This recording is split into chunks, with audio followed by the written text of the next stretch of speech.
Fala galera, estamos aqui para mais um episódio de número 11 do nosso FNX Cast. Hoje com o nosso amigo aqui, Henricão, que eu tenho o prazer de chamar de Henrique Karolensky. É isso mesmo, Henrique Karolensky? É isso mesmo, polonês, é isso. Polonês? É. Bacana, cara. Obrigado. Já nós vamos te apresentar aí. E é um prazer estar levando conteúdo para você, meu amigo, meu cliente. Às vezes o nosso público também aqui temos contadores e estamos aqui falando um pouquinho da nossa vida empreendedora. Hoje com um tema específico, né, que nós vamos falar aqui de posicionamento de marca, branding, que é o nosso amigo Henrique Karolensky, vulgo polonês, vai estar aqui falando com a gente, né? Então, faço aqui as honrarias da casa. Henrique, obrigado de você disponibilizar um tempo na sua agenda concorrida pra caramba. E vim aqui trocar uma ideia comigo, cara, para esse público seleto que acompanha a gente aqui, cara. Show demais, Marcelo, que eu agradeço o convite. Presença aí do pessoal também acompanhando. Então é um prazer imenso poder estar aqui e bater esse papo com você. Valeu demais. Energia boa, né, cara? Quando a gente une duas cabeças que querem pensar e colocar conteúdo para talvez não mudar o mundo, mas agregar com as pessoas, né? Total. Fazer um pouquinho a mais pelas empresas das pessoas, para principalmente trazer algo novo para que as pessoas incrementem um pouquinho, 1% nas empresas, né? Todos os dias 1% melhor. Total. Cara, muito, muito importante. Isso aí até acrescentar uma... Eu faço um comentário depois sobre isso, mas entra muito numa parte de propósito minha, é isso aí. É muito legal você tocar nesse ponto, mas... E eu me lembro desse propósito, depois nós vamos entrar nessa parte também, que eu conheci o Henrique, pessoal, e aqui vale esse sentido. O Henrique chegou um dia no escritório, a minha secretária falou assim, Marcelo, tem um rapaz que veio te trazer uma bebida. E o Henrique bateu lá no escritório com um uísque, coisa mais linda, fabricação própria, e ele eternizou, através de uma garrafa de uísque, um objetivo do pai dele. Ele vai ter um momento específico que ele vai falar sobre isso, e depois o contexto na qual esse uísque foi inserido. Combinado, Henrique? Com certeza, vai ser um prazer. Show de bola. Vamos lá, vou ler um breve currículo seu aqui, vou até aumentar um pouco as letras, que o óculos está ficando um pouco curto. Henrique Karolensky, vamos lá. Trocou arquitetura e urbanismo da UEM, cara. A UEM é a Universidade Estadual de Maringá, muito concorrida aqui, para quem não sabe. No último ano. E no último ano, optou por empreender. Mais de 50 milhões em venda em 14 países, bichão. 11 anos em vendas e marketing. Criador e gestor de marcas. Criador do whisky Lemac, que foi o que eu recebi. Primeiro whisky nacional premium. Sócio do grupo DKE, isso mesmo? Isso. Vodka Ministry, whisky Lemac, gin Mosaic, licor da Vaquinha e por aí vai. Produtos esses que quem é cliente Fênix recebeu uma sacolinha aí no final do ano com alguns desses brindes. Show. É isso aí, Henrique. Que jornada, cara. 14 países, 50 milhões em vendas, whisky premium. Conta pra nós um pouquinho de tudo isso, cara. Afinal de contas, você não tem 50 anos. Exatamente, né? Eu tenho 29 anos, faço 30 logo, tô novo, graças a Deus, né? Os 30 é os novos 20, o pessoal fala, né? Mas a minha jornada começou muito na questão, Marcelo, do seguinte. Eu tive 2 exemplos em casa. Né? Eu vim de uma família de classe média, né? E assim, meu pai era microempresário e minha mãe funcionária pública. Então eu olhei os 2 lados dentro de casa, os 2 extremos, né? Pô, você vai empreender, que é super arriscado, super tenso. Assumir riscos. Assumir riscos sem garantia nenhuma, ou você vai para o serviço público, né? Onde todo mundo fala, pô, é seguro, é tranquilo e tudo mais. E vendo as 2 experiências lá em casa, realmente eu via, pô, meu pai, microempresário, você sabe muito bem como é que é a vida, se acompanha centenas, milhares de empresários. E assim, meu pai, como microempresário, teve negócio que faliu, teve negócio que cresceu, mas era aquilo, a incerteza no final do mês. Mas eu via que ele tinha mais liberdade. Se ele quisesse fazer alguma outra coisa à tarde, ele podia fazer, ele não tinha aquela pressão que alguém colocava nos ombros dele. Era ele que colocava essa pressão. E eu via a minha mãe, que teve muito problema nessa parte do servidor público com relacionamento com as pessoas lá dentro. Então minha mãe sofreu muito e não tinha opção, não tinha como sair de lá. Ela tinha que fazer aquilo. E vendo esses 2 pontos, eu sempre fiquei na minha cabeça, pô, eu quero empreender, eu quero seguir para essa parte, eu quero ser empresário. E por isso que eu acabei decidindo escolher nessa vida. Não sabia o que queria fazer na faculdade, e entra a parte do, pô, por que largou faculdade de arquitetura na UEM, né? Pô, eu larguei no último ano, e na época que eu fiz o vestibular, passei em primeiro lugar. Tá brincando, cara. Na UEM, cara. Era 86 por vaga, alguma coisa assim. Passei em primeiro, e o jeito que eu escolhi a arquitetura foi assim... minha mãe falou, Henrique, que curso vai fazer? Medicina é um curso top, né? Eu falei, pô, mãe, eu não aguento ver sangue, medicina não vai ser para mim. Daí ela falou, então tem que fazer algum curso. Eu falei, pô, mas qual que é o segundo mais concorrido, então?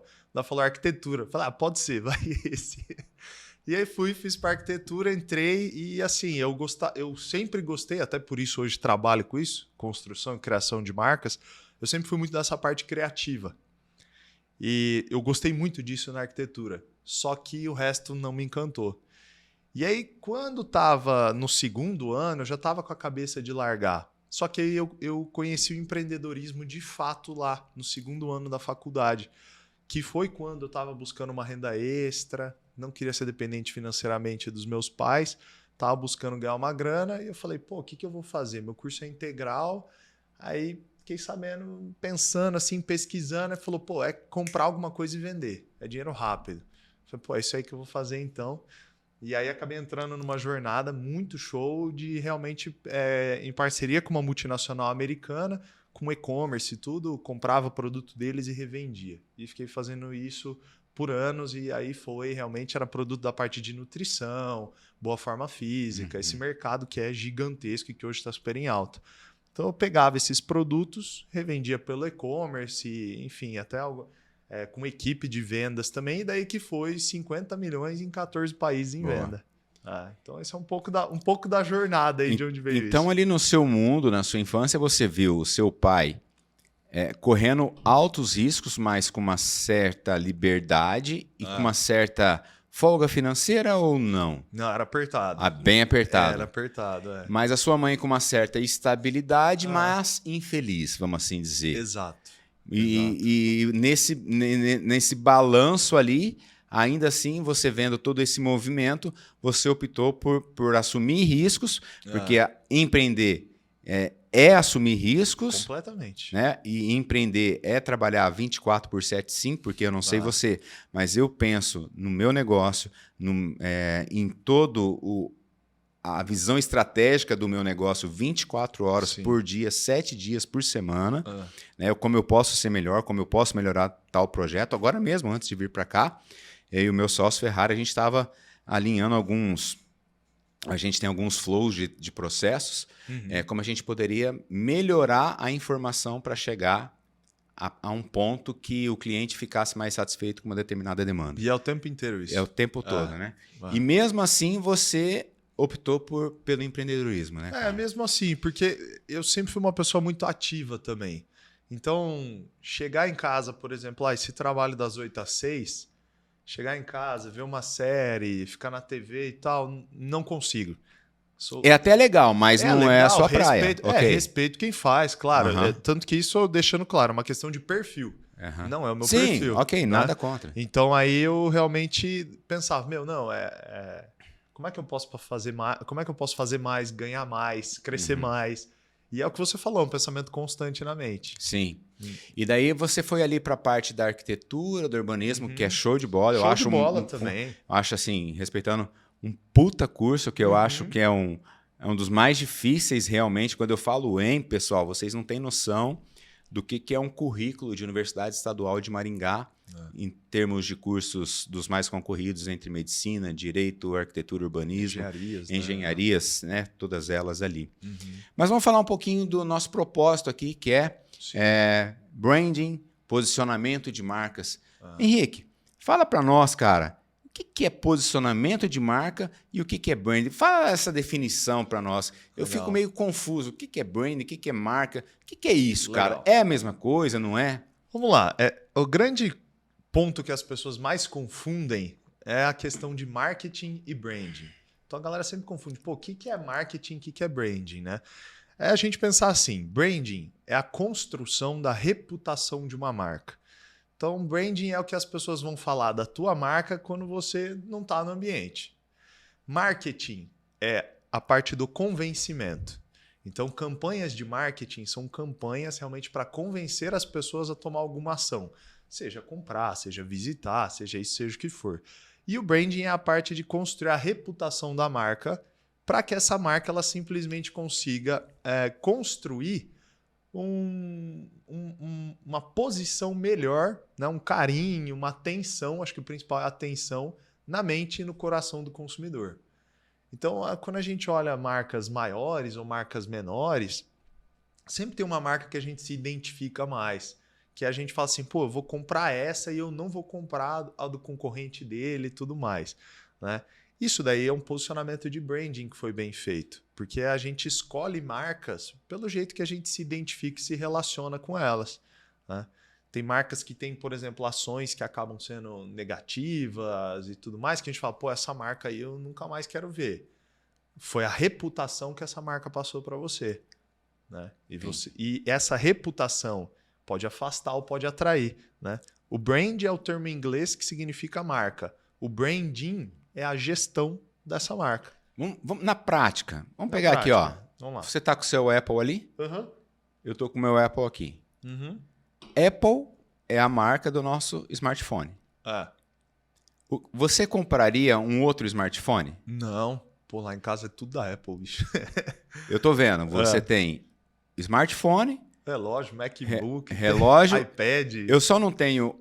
Eu tenho um smartphone, aliás, o Apple Watch, e eu tenho aqui o MacBook. Eu só tô sem sem o meu relógio porque hoje eu corri, então esse aqui me dá uma precisão melhor. Legal. Então, e eu também não troco. Eu sou fã da marca. Eu acho que se tivesse um tênis da Apple, eu usaria. Uma camiseta da Apple, eu usaria. Sim. Então, eu sou fã da marca Apple, o que me faz ser fiel à marca. Sim. Correto? Correto. Tá. E isso, na minha cabeça, aliás, para a marca Apple, é um posicionamento que ela, teoricamente, ela buscou, correto? Sim, perfeito. Pode falar. Não, eu tô tentando na prática entender. Entendeu?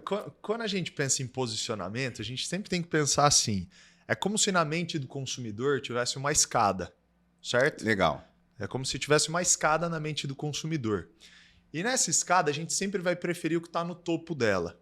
Geralmente é o que chegou primeiro lá, né? Então assim, por exemplo, a Coca-Cola. Salve aqui o engano, a correção, mas a Coca-Cola ela foi criada em 1888 e a Pepsi foi em 1896. Então foram 8 anos depois. Essa diferença de 8 anos que a Coca-Cola chegou em primeiro nessa escada, como o primeiro refrigerante de cola, até hoje a Coca-Cola tem frutos disso, né? Então até hoje a Coca-Cola, quando a gente fala em refrigerante de cola, já vem o vermelho, já vem o branco, já vem a Coca-Cola, os momentos felizes no Natal, que a Coca-Cola faz toda aquela propaganda, né? A publicidade dela. Então a Coca-Cola foi a primeira dentro desse ponto. Quando a gente fala na Apple, que lugar que a Apple ela ocupa na escada, na cabeça do consumidor? Entendi. É a inovação. Ela foi o primeiro a tratar realmente essa tecnologia na época, os computadores, né, que ela fez, ela tratou aquilo como algo descolado, algo inovador, algo de gente inteligente, algo de gente interessante. Ela se posicionou daquele jeito, diferente das outras concorrentes dela. Então daí a Apple ela pegou esse lugar na escadinha, o primeiro. E hoje ela mantém essa mesma posição, que é o inovador, que é o design completo, tanto no design quanto no uso em todas as ferramentas dela. A Apple é super inovadora, super diferente, super descolada. E é por isso que aí a galera acaba preferindo, que ela está em primeiro lugar nessa escada. Legal. Era essa a ideia que eu queria trazer. Inovador, né? de querer, a sensação de pertencimento. Acho que era isso que eu precisava trazer aqui. Mas vamos trazer para o nosso mundo real. Bora. Falar para os nossos empreendedores aqui. Uhum. Lá no escritório, por exemplo, a gente vê empresas sendo criadas, empresas sendo geridas, buscando esse posicionamento de marca. Legal. Uma empresa, para ela buscar esse posicionamento, existe um passo a passo a ser seguido? Existe. Ela tem ali, por exemplo, 5 anos de mercado. Uhum. Eu entendo que ela pode nascer e depois se posicionar, ou ela já pode, desde lá dos primórdios, desde antes do nascimento, já ter um posicionamento legal? Explica isso para nós. Bacana. Pode pensar, dissertar sobre isso aí. Eu posso dar um exemplo do que eu fiz com o whisky? Acho que daí, bom, aí a gente responde aquela parada do início da nossa conversa também. Eu acho que daí encaixa bem, mas já respondendo a tua pergunta, você pode fazer tanto depois quanto antes. Eu recomendo que seja feito antes, porque daí você já constrói uma marca no mercado que ela já tem uma mensagem muito clara, né? Porque a construção de uma marca, ela é comunicação. Então tem o emissor, a mensagem e o receptor, né? Então, quanto antes a gente já tiver da parte do emissor uma mensagem muito bem definida e chegar nesse receptor essa mensagem sempre daquele jeito, martelando o mesmo ponto, é água mole, pedra dura, né? Essa mensagem vai pegar na cabeça do cara. O que eu quero dizer com isso? Vamos lá. Chegou a época da pandemia, o meu negócio, que estava indo super bem, que foram 50 milhões em vendas, chegou a pandemia, meu negócio caiu muito forte. Porque como eram artigos assim de consumo mais premium, mais de luxo, foi uma das primeiras coisas que o pessoal acabou largando. Imagina. Né? E aí tudo bem, sem problema, foi tal. Chegou na pandemia, eu estava com um dinheiro guardado, né? E falei, pô, não vou ficar parado, né? Nem a pau, vamos ver o que a gente vai fazer. E eu acabei voltando realmente no que eu queria fazer, e aí eu fui para o primeiro passo do processo que você falou. Pô, tem um processo de construção de marca, de posicionamento e tal? Tem. E aí eu fiz o primeiro passo, que é o estudo do mercado. Né? Quando você vai lançar um negócio, você tem que... A primeira coisa a ver pô, será que essa ideia é viável que eu vou estar lançando? Será que esse mercado é bom? Como que está o mercado? Como que está o momento? Como que está o timing? Que é super importante. Né? Não adianta lançar marca de bebida na lei seca. Não dá para fazer isso. Boa. Então eu comecei a estudar primeiro o mercado. Eu voltei num sonho que eu já tinha, num propósito que eu já tinha, que era fazer uma marca de bebida, só que eu não sabia qual marca de bebida eu ia fazer. Falei, pô, eu gosto disso, gosto de festa, gosto de bebida, gosto, né? Com responsabilidade aí. Quem não gosta, né, irmão? Quem não gosta, né? Quem não gosta. Mas aí eu falei, pô, primeiro de tudo, eu vou estudar o mercado para ver se agora o timing tá bom. Né? E fui ver a pandemia. Foi lá quando o consumo de bebida alcoólica estourou, que o pessoal estava bebendo em casa, que a parte do delivery estava arrebentando e tudo mais. Falei, pô, então o timing tá bom. Tá crescendo e prevendo crescimento maior no futuro.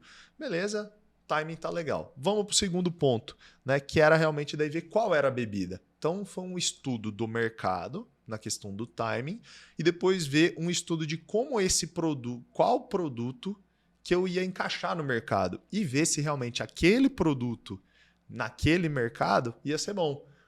Um exemplo de erro que eu teria feito, que eu pesquisei. Eu pensei em lançar uma marca de conhaque, só que daí eu fui pesquisar. Você, por exemplo, vê o consumo de conhaque sendo forte dentro do Brasil? Cara, se eu te disser que na época de moleque eu tomei conhaque. Mas a gente não Hoje vê não muito, mais. Né? A gente não vê. É porque o conhaque, ele é uma bebida para o consumo no frio. No frio, Ele é para esquentar. E você vai lançar uma bebida de conhaque no Brasil, onde é praia, verão, é quente pra caramba. Não dá certo. O consumo de conhaque é muito baixo. Então pensei, pô, vou lançar uma marca de conhaque, tá, mas será que vai vender? Será que vai pegar? Falei, não vai dar certo. E aí depois eu fui ver a questão do gin, né? Falei, pô, gin tá super em alta e tudo mais.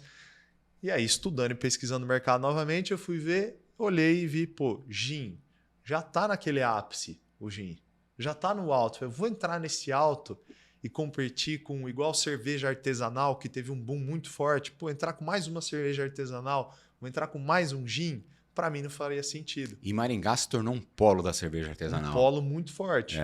E aí, por que para mim não fez sentido? Porque eu olhei a escada na cabeça do consumidor. Falei, pô, se eu for lançar mais um gin, minha posição não vai ser a primeira na cabeça do consumidor, vai ser lá embaixo. Então pensei, eu preciso lançar alguma coisa que de fato seja o primeiro na escada na cabeça do consumidor. E eu fui ver, pô, uísque, eu adoro uísque. Falei, tá, uísque nacional? E aí que muita gente virou, que eu fui pedir um feedback, a galera falou assim, Henrique, você é louco? Lançar uísque nacional? Não existe uísque nacional bom. Eu falei, porra, é isso. Não existe. Vou fazer o primeiro. E aí foi onde a coisa aconteceu. Que daí eu fiz todo o desenho da marca, as cores escolhidas, né? Que daí entra todos os detalhes, né? Pô, peguei a cor que remete já a uma coisa mais premium. O verde e o dourado, que remete a Rolex, Golf, esportes mais elitizados, coisas mais elitizadas. Então fiz toda a parte ali do planejamento do que seria a marca. Depois, enfim, se quiser eu posso até detalhar o que foi e tudo mais, mas estudei o mercado e vi que era isso que eu queria. Então o primeiro passo desse processo que você falou é o estudo de mercado. Estudei o mercado, vi que eu poderia... A embalagem também, um livro, né, cara? Vinha dentro de um livro, assim, como Exato. se fosse, né, um como livro. Se fosse, e aí é o terceiro ponto, que é você estudar o público-alvo, né? Então você estuda o mercado, você estuda a viabilidade, qual produto vai ser e tudo mais, e aí você estuda o teu público-alvo. Então eu acabei estudando o público-alvo. Falei, pô, já que é um whisky de luxo e tal, para quem que eu vou vender? E aí você traça lá todo o público-alvo, persona e tudo mais, e aí você pensa no jeito que você vai se comunicar. Então, assim, respondendo a tua pergunta, já para não enrolar muito, mas existe um processo. Primeira etapa é o estudo.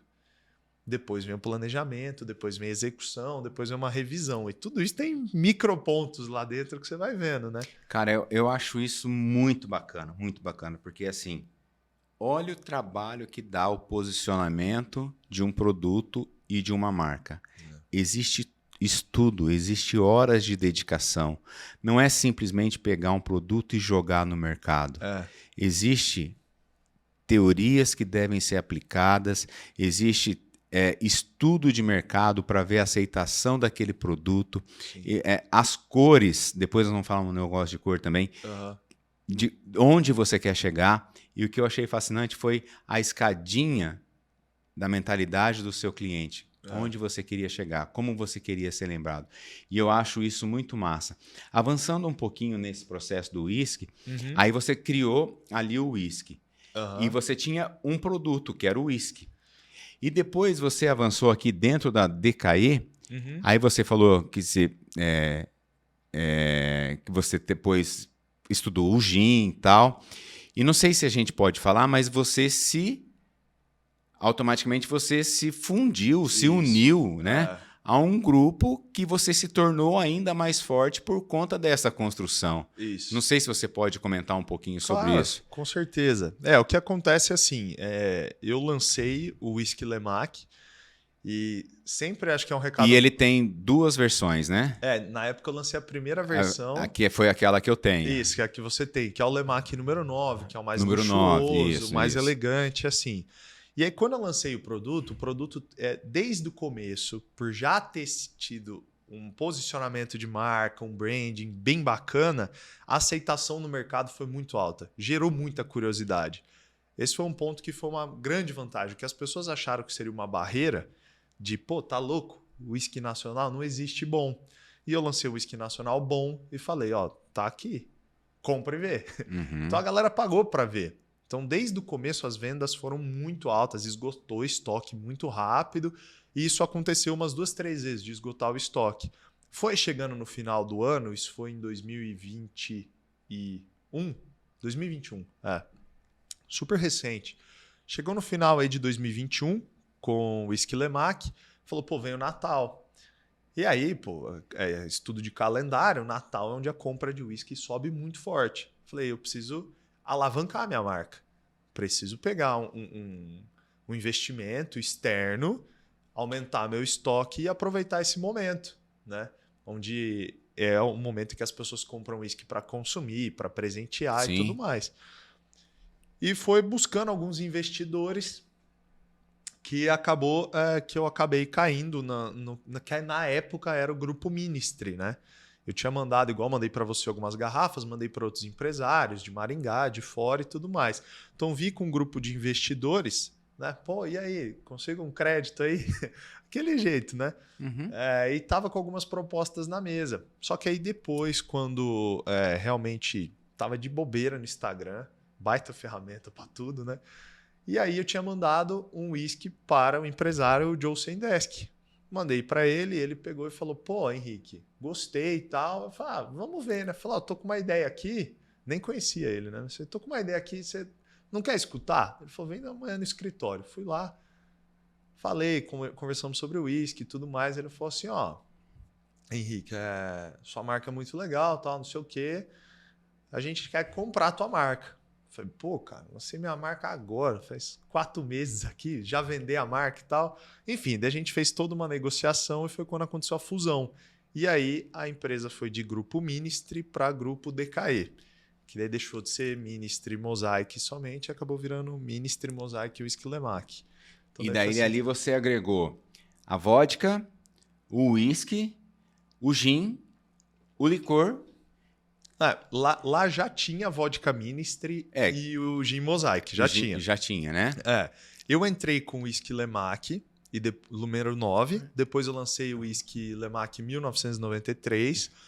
E lá dentro o meu trabalho era justamente cuidar da criação de novas marcas. Uhum. Então, deixei planejado várias marcas lá, uma delas o licor de doce de leite da Vaquinha, enfim, outras marcas que inclusive vão estar sendo lançadas. Isso, aí no futuro. Aí que eu ia chegar.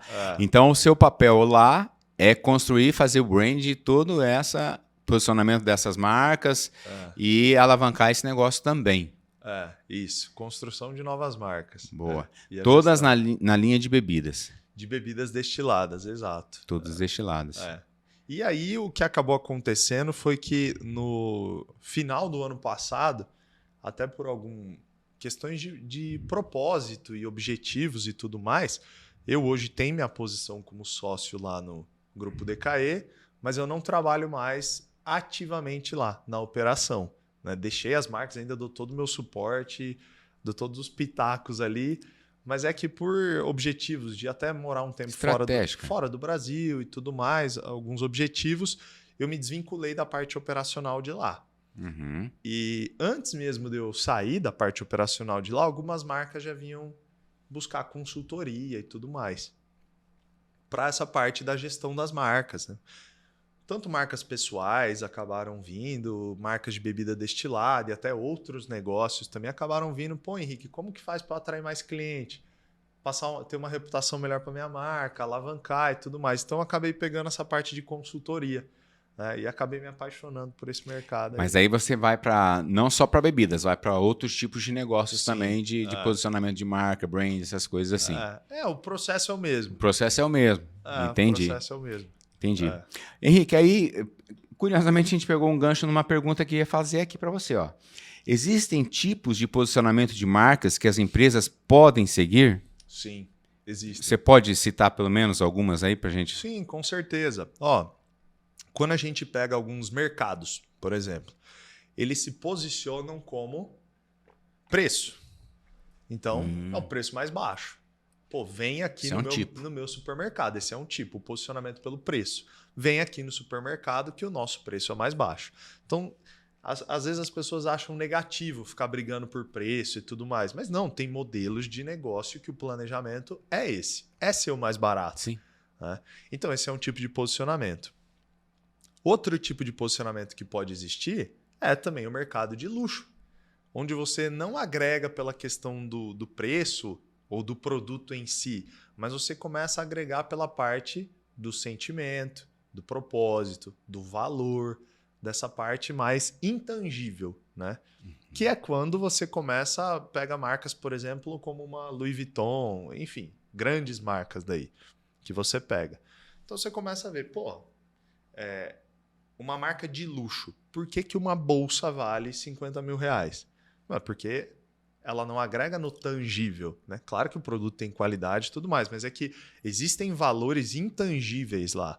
Existe uma história, existe fatores como exclusividade, existe fatores como associações, porque são pessoas exclusivas, são pessoas famosas, são pessoas da mídia que usam essa marca. Então a marca acaba valendo mais.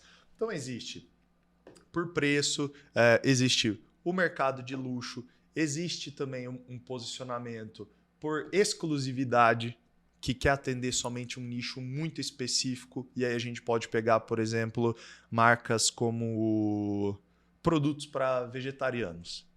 Eles se posicionam exclusivamente para vegetarianos. Então eles estão atendendo um nicho muito específico, né? Então esse nicho mais exclusivo e tudo mais é dentro desse ponto também.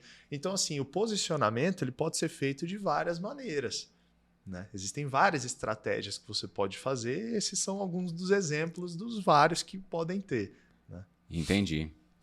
Vamos lá. Uma pergunta que eu fiz até uma enquetezinha hoje lá no escritório. Como criar um posicionamento de marca consistente? Legal. Pergunta boa. Lembra que eu falei no começo do emissor da mensagem e do receptor?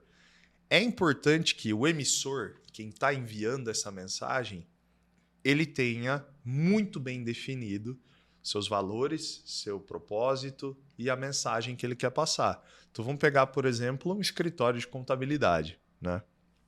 Se a gente pegar aqui, você me dá licença? Opa, aqui? fica à vontade. Então aqui foi feito, não foi por mim, mas a gente tem um brand book aqui, um manual de marca, né? Que foi feito. Uhum. E dentro desse manual aqui de identidade visual, ele tem várias coisas descritas, como atributos da marca e tudo mais, muito bem feito. Então, quando a gente chega na parte de atributos, aqui ele vai falar, atributos centrais que tem: confiável, disciplinado e profissional. Então, aqui a gente está falando que a sua marca, a Fênix, ela tem como o foco dela a mensagem, né, os valores e o propósito de ser confiável, disciplinado e profissional. Então, tudo que ela for fazer, uma postagem no Instagram, o jeito que ela vai tratar seus colaboradores, o jeito que ela vai tratar os clientes, todas as atitudes, todas as mensagens que forem enviadas dentro da empresa e fora da empresa, tudo tem que ser dentro desses valores. Então, aí você vai ter um posicionamento consistente. Ficou claro o que eu quis dizer? Caramba, cara. Meu Deus. É muito sério isso, né, cara? E aproveitando o gancho aqui, até eu recebi isso aqui ontem da agência que fez isso para nós. E eu falei, cara, eu acho que tem alguma coisa a ver que eu queria até para a gente trazer aqui. Se você está vendo esse podcast pelo YouTube, você está vendo as imagens, se você está vendo pelo Spotify, eu sugiro que você vá no YouTube para você ver o que a gente está fazendo aqui. Mas a agência, ela, no meu modo de ver, ela eternizou, né? O que ela fez? Ela fez uma caixinha com a nossa logomarca, com a cor certinha, e ela fez o que é esse? Ela fez aqui um manual de identidade visual, que é o que o Henrique chamou aqui de Brand Book. Sim. Né? Onde ela coloca aqui os atributos, cores, logotipo, os usos incorretos, redução, enfim. E aqui ele leu aqui, ó. O que as cores querem passar, que é confiança, disciplina e profissionalismo, né? Que além de ser conservadora, moderna, madura, líder, futurista, padronizada, enérgica, séria, e tudo isso, acho que a gente é um baita trabalho isso aqui que eles apresentaram para nós, e que de certa forma, cara, isso aqui é uma baita responsabilidade, mas de coração é o que a gente faz, cara. Isso que é legal. Talvez, está muito claro na cabeça dos gestores, mas é legal, de tempos em tempos, a gente relembrar isso com a galera toda. É direto. Tanto que assim... E eu entendo, desculpa até te interromper, eu entendo que esse é um fortalecimento da nossa marca. Eu acho que isso é lembrar o motivo da nossa existência e o fortalecimento da nossa marca enquanto Fênix. Sim. Olha só que massa, cara. Isso é muito legal. Inclusive, o que eu recomendo, quando pega um manual de marca que foi feito, algumas empresas fazem o quê? Pega um manual desse, legal, ficou bacana, bota na gaveta e tchau. E aí volta com as postagens, enfim, esse monte de meios de publicidade. Mas, de fato, se você pega manuais de marcas de empresas grandes, vamos pegar aí uma Ambev e tudo mais, os manuais de marca deles tem 90 páginas, são um livro. com aplicações que devem ser feitas e aplicações que não devem ser feitas.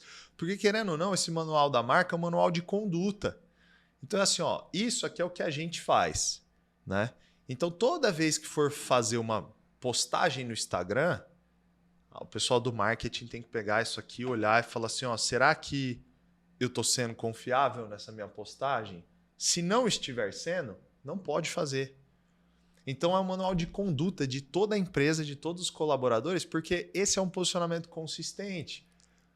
Isso vai pegando em todos os consumidores e aí você cria uma reputação. Porque daí, quando você faz isso todos os dias, teu cliente vai indicar para o outro, vai falar assim, cara, pode ir lá na Fênix porque ela é confiável. Cara, então olha só. Então, tudo que você está me dizendo aqui, que a criação de uma marca, que a padronização de cores, elementos, tudo isso, junto com a reputação, dão o fortalecimento e o posicionamento da nossa marca. Exato. Isso pode levar anos para ser construído. Provavelmente levará. Mas você concorda comigo que se você não levar isso muito a sério, pode ser um assopro que você derruba isso em segundos? Exato. É porque daí, o que acontece com muitas empresas? Elas fazem um posicionamento inconsistente. Então vamos lá. Eu vou dar um exemplo, talvez seja um pouco esdrúxulo, mas enfim, você é casado, né? Uhum. Você tem a sua esposa. Sim. Se ela começa a te mandar mensagens inconsistentes, você vai conseguir confiar nela? Creio que não. Não dá. Tipo, um dia ela tá de um jeito... A gente sabe que, enfim, né, relacionamento é assim, mas o que eu quero dizer é que muita foge do padrão. Inconsistência que foge do padrão, um dia ela é confiável, no outro dia ela não é confiável, num dia ela tem uma personalidade de comediante, no outro dia ela tem uma personalidade super séria.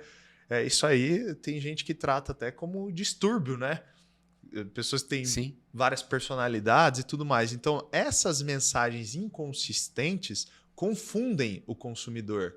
O receptor. O receptor, ele começa a pensar, pô, mas ontem a marca disse isso, hoje a marca disse isso.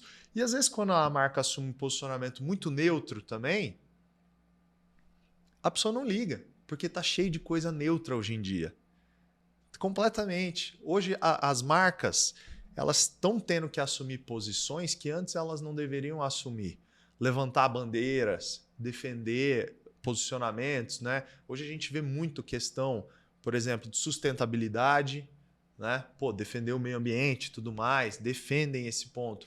Algumas marcas erguem bandeiras LGBT, enfim. Mas por quê? Elas estão mandando mensagens consistentes do público que ela quer. Ela está sendo consistente naquilo e ela sabe que lá dentro ela vai construir a comunidade dela. Né? O exemplo que eu uso bastante é o exemplo da política, por exemplo. A gente via bem antes que políticos não falavam sobre alguns temas que poderia ser muito polêmico, né? Mas o que a gente viu na última eleição? Político falando mesmo de religião, de, enfim, vários temas que antes não podia falar. E aí o que a gente vê? Um político ganhou com 51%. 51% do Brasil gostou dele. Né? 49% não. Isso, para mim, é um posicionamento de marca, entre aspas, exemplar ali, né? Enfim. Mas o que acontece? Conquistou quem precisava conquistar e venceu com isso. Ah, mas 49% não gostou. E daí? Venceu. Venceu. Uma marca não precisa crescer muito, não precisa atender todo mundo para vencer. Ela precisa atender o público certo dela e encantar aquele público. Boa. E é ali que ela vai vencer. A Pepsi é o segundo lugar. Tá vencendo, não tem problema, tá ganhando muito dinheiro. Então, acho que o empresário, eu acho que o empresário empreendedor, ele tem que pensar nisso. Se hoje ele pensar em abraçar todo mundo, não vai dar certo. Todo mundo faz isso. Cara, que top essa comparação, cara. Muito todo boa. mundo faz isso. Exatamente. Você não consegue destaque. Entende? Cara, que aula, Henricão. Que aula. Top demais. Cara, dentro aqui, até pra gente se encaminhando pro final, que a gente gosta de fazer podcast dentro dessa limitação de tempo. Perfeito. Eu vou me empolgando. Não, eu também. Eu gosto do tema. Enfim, você acha que a gente esqueceu de falar alguma coisa em termos de marca, posicionamento, construção? Por favor, fica à vontade, cara. Ou você quer fazer algumas considerações que a gente, porventura... Eu acho que só, então, pro seu público, né? E, pô, que é um público que eu me identifico muito, que sou empresário, gente que tá... Tá na labuta, irmão. Tamo aí. Aquilo que a gente falou no começo. Aquele cara que vai, paga o boleto e fala, puxa vida, eu tô pagando, mas eu poderia estar fazendo uma outra situação com esse dinheiro aqui, pago o imposto, é a mesma situação. É aquele cara que a gente falou no começo, né, bicho? Que é 24/7 ali, exatamente. O cara tá o tempo inteiro. Então, assim, se eu pudesse passar uma consideração final, é mais hoje como anda o mercado. O mercado hoje, a gente vê que existem milhares de meios de comunicação. Hoje a gente tem as redes sociais que mudaram muito o jogo, a gente tem a TV ainda que está ali, jornal, enfim, cinema, no próprios meios físicos como outdoor, enfim, a gente tem milhares de meios de comunicação hoje. E hoje a concorrência da marca do empresário não é mais somente o concorrente direto dele. Por exemplo, um escritório de contabilidade, hoje o concorrente dele não é só mais um outro escritório de contabilidade. Ele tem diversos concorrentes indiretos até. Concordo. A gente vê hoje, por exemplo, inteligência artificial, que, enfim, está fazendo muita coisa. Uhum. Então, hoje, são bilhões de dólares e reais que são investidos anualmente em todos os países em publicidade. Dentro desse mercado extremamente competitivo, canibal, nunca foi tão necessário, por isso que o mercado do branding vem crescendo muito, nunca foi tão necessário o cara olhar na empresa dele e falar assim, cara, eu preciso posicionar minha marca. Preciso, porque se eu tentar atender todo mundo, eu não vou atender ninguém. O cara tem que hoje, o empresário, olhar e falar, eu preciso chamar atenção. É isso que precisa. O cara precisa chamar atenção. Hoje o cara tá passando story, se na hora que ia passar o anúncio dele passou um tênis, é o tênis que está competindo com ele. O tênis é concorrente dele. Ele perdeu a atenção naquele momento para um tênis. Então o cara tem que começar a entender hoje, o empresário, assim, a minha marca precisa chamar a atenção. Aí vai do posicionamento. A qualquer custo, igual, por exemplo, a Anitta faz, depende se for o posicionamento da pessoa ou não. Vou ser confiável, responsável, disciplinado, vou chamar a atenção aqui. Beleza. Mas o recado que eu dou para o empresário hoje é: presta atenção nisso, de verdade, em chamar a atenção de quem você está buscando, porque não dá mais para ficar sem fazer isso hoje em dia. Cara, que mega consideração final. Henrique, pode ter certeza que você contribuiu muito para o nosso público, para amigos contadores, para os nossos clientes. Isso aqui vamos fazer um Reels disso e vamos impulsionar para realmente alguns algoritmos pegarem essa parte aqui indo. Cara, mais uma vez eu te agradeço, uma bela de uma história, te desejo sucesso. Obrigado. Nas construções de inúmeras marcas, de inúmeros posicionamentos, que venda muita cachaça, que venda muito uísque. E o que você precisar, conte comigo, conte com a Fênix. E foi uma honra estar conversando com você, parceiro. Obrigado mesmo. Para mim, demais. Valeu, Marcelo. Obrigado pelo convite e desejo tudo em dobro, viu? Conta comigo também. Valeu. Tamo junto. Obrigado, pessoal. Espero que tenham gostado. E esse foi o 11º FNX Cast. Até mais.